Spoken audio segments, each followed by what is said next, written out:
Assalamualaikum.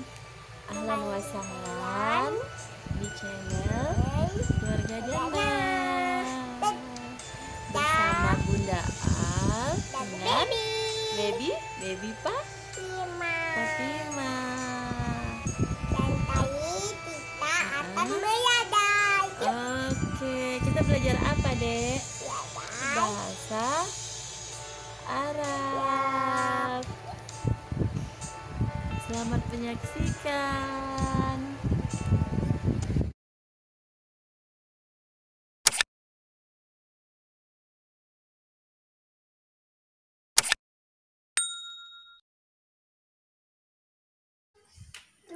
Assalamualaikum warahmatullahi wabarakatuh.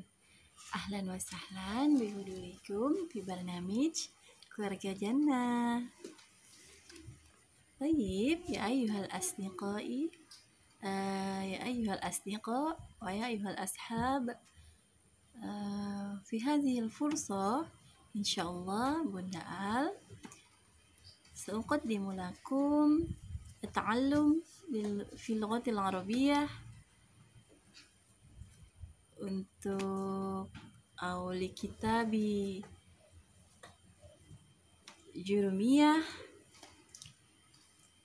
عن الاسم ya. Baiklah teman-teman semua, sahabat keluarga Jannah, kemudian wa'ayuhatullah para mahasiswa. Pada kesempatan kali ini insya Allah Bunda Al akan mengajak teman-teman dan para mahasiswa semuanya untuk belajar tentang tanda-tanda isim.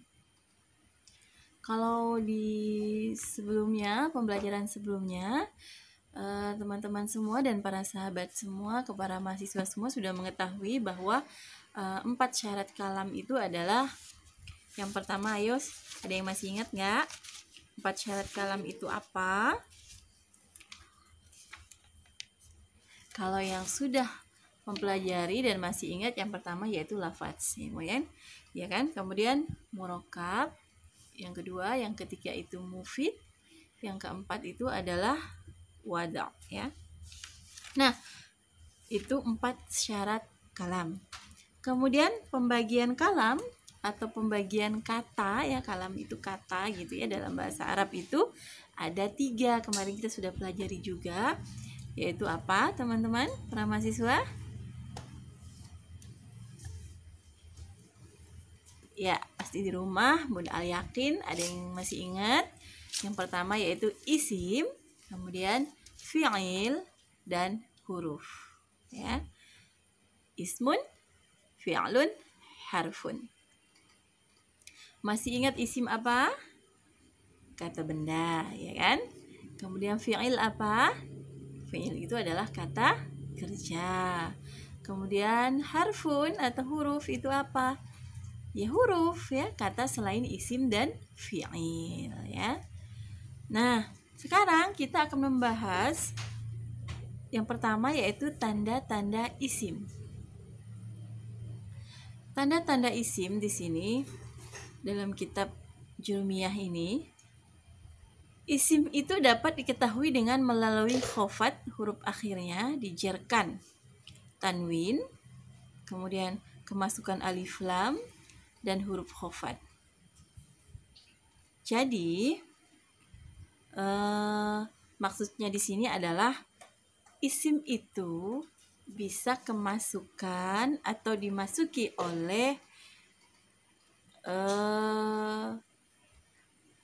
hal-hal berikut ini, gitu, yang akan kita bahas ini. Yang pertama yaitu isim itu bukan dimasuki saja, jadi maksudnya dia itu seringnya harokatnya itu bisa dijerkan, gitu ya. Huruf akhirnya itu sering dijerkan, ya. Huruf akhirnya sering dijerkan. Contohnya, bismillahi ar-rahmani ar-rahimi. Jadi tanda isim yang pertama, ya, huruf akhirnya itu sering dijerkan, ya. Kemudian yang kedua yaitu bertanwin. Jadi tanda isim yang kedua itu adalah isim itu bisa bertanwin, ya. Ketika tidak ada alif lam maka dibaca tanwin. Misalnya Zaidun qaimun di sini, ya. Zaidun qaimun. Itu dun tanwin domataini, mun tanwin domataini, ya. Kemudian yang ketiga yaitu beralif lam. Jadi isim itu bisa dimasuki oleh alif lam, ya. Misalnya di sini contohnya al-madrasatu, al-Qur'anu. Nah, Bunda ingatkan juga ya kepada teman-teman semua, kepada mahasiswa semuanya, ketika sudah kemasukan alif lam, maka isim tersebut, kata tersebut tidak dibaca tanwin, teman-teman atau para mahasiswa. Misalnya tadi madrasatun, aslinya sebelum ada alif lam di awalnya dia madrasatun, ya. Tapi ketika sudah kemasukan alif lam menjadi al-madrasatu. Bukan al-madrasatun lagi, ya. Jadi sudah menjadi al-madrasatu. Hanya dhammah biasa. Nah, sama tadi al-Qur'anu, itu aslinya Qur'anun. Setelah kemasukan alif lam di awalnya, maka menjadi al-Qur'anu. Dan diingatkan juga bahwa masuknya alif lam itu tidak merubah harokatnya menjadi fathah, kasroh, dan dhammah, tapi hanya merubah tanwin dan tidaknya saja. Yang merubah huruf akhir dari suatu kata itu apakah dibaca fathah, dhammah, atau kasroh, atau jazm adalah amil atau kata sebelumnya, ya. Nah, itu nanti akan kita bahas dan kita pelajari di pelajaran-pelajaran berikutnya insya Allah, ya. Oke, kita lanjut. Kemudian ciri-ciri lagi atau tanda isim itu lagi adalah bisa kemasukan atau dimasuki huruf jar, teman-teman. Itulah tadi sebabnya kenapa isim itu di awal cirinya atau tandanya adalah huruf akhirnya sering dijarkan. Karena emang di tanda yang keempat ini isim itu bisa kemasukan atau bersisipan huruf jar, teman-teman atau para mahasiswa, ya. Contoh yang pertama yaitu min. Min itu artinya dari, ya. Dari. Contohnya, sirtu minal misri ilal makkati. Aku telah berjalan atau saya telah berjalan dari Mesir ke Mekah. Di situ huruf jarnya min, al-misro, ya, al-misro itu kemasukan min menjadi al-misri. Kemudian Makkah kemasukan ila menjadi makkati. Jadi di sini misru itu isim, makkatu itu isim, ya. Jadi misru kemasukan min jadi misri. Karena min tadi huruf jar, ila juga huruf jar, ya. Kemudian makkatu kemasukan ila, dia juga menjadi ti harokatnya, makkati, ya. Bukan makkata, bukan makkatu, ya. Gitu. Nah, itu contoh yang pertama. Yang kedua yaitu an. Sa'altu an Mahmudin. Aku telah menanyakan tentang Mahmud. Jadi an itu tentang, atau bisa juga biasanya an itu bisa juga dikatakan dari, ya. Tapi lebih pasnya biasanya an itu diartikan tentang, ya, teman-teman dan para mahasiswa semuanya. An itu Mahmudin. An itu tentang, an Mahmudin. Kenapa din, bukan dan, bukan dun, gitu, ya?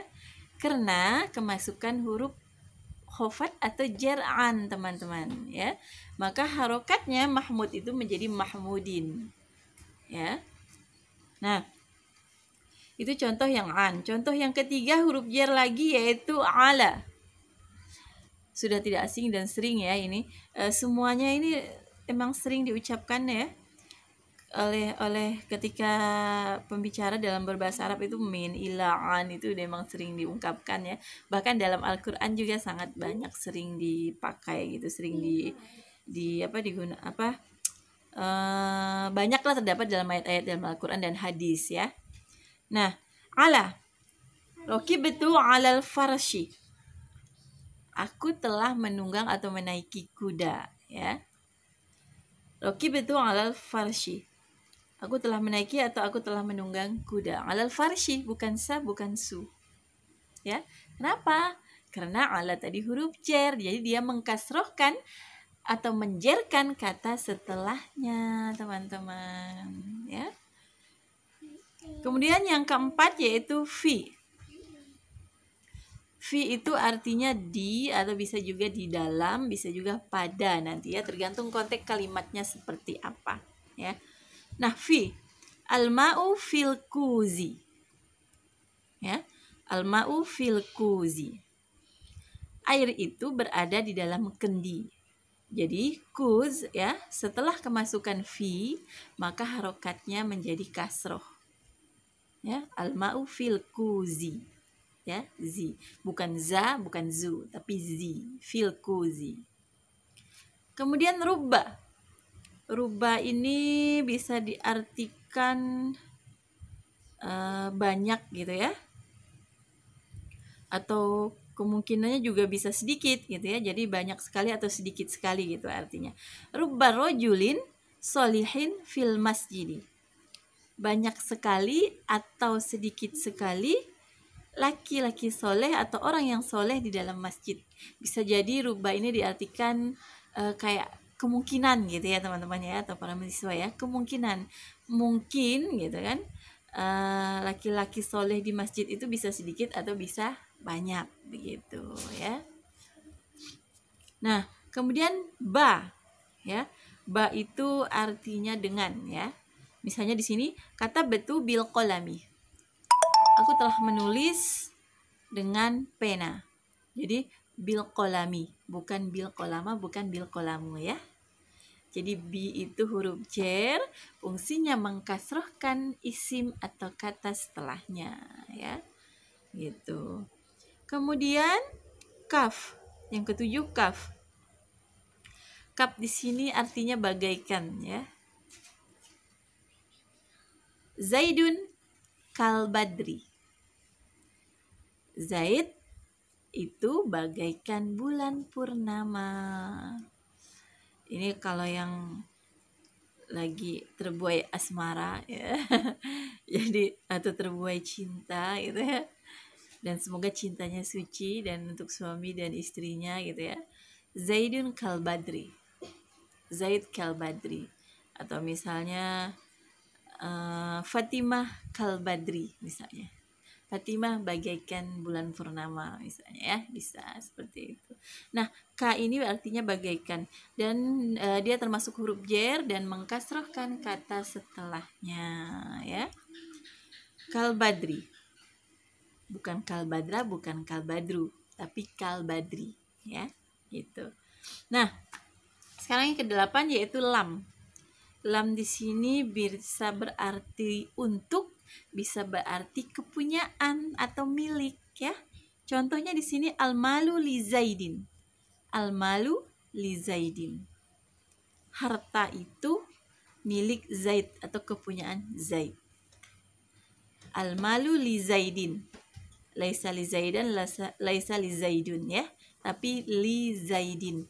Jadi tolong diingat, ketika isim atau kata benda itu sudah kemasukan huruf jar ya, huruf-huruf ini tadi, maka dia harus dibaca kasroh atau dibaca jar teman-teman dan mahasiswa semuanya ya.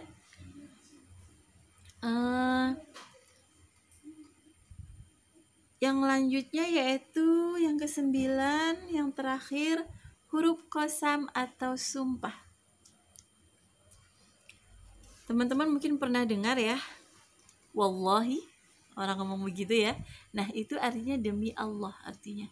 Huruf qasam atau huruf sumpah itu ada 3 teman-teman. Waw, ba, dan ta ya. Jadi wallahi, billahi, tallahi ya. Nah, ketiga huruf ini termasuk huruf jar dan dia mengkasrohkan kata setelahnya. Teman-teman pernah dengar dan tentu tidak asing wal asri ini sumpah teman-teman. Demi masa atau demi waktu, ya. Kemudian wadduha, dan demi waktu duha. Kenapa duha itu bukan wadduhi? Karena duha itu ada huruf ilat di akhirnya, maka dia di kasrohnya dikira-kirakan begitu, ya. Kemudian walaili idza saja, walaili, dan demi malam begitu, ya. Jadi wa, ba, dan ta itu adalah huruf qasam dan termasuk huruf jar, yaitu huruf yang mengkasrohkan kata setelahnya, ya, begitu. Dan dia adalah salah satu dari beberapa tanda isim, teman-teman. Oke, jadi bisa disimpulkan bahwa tanda isim ada 4, ya. Iya.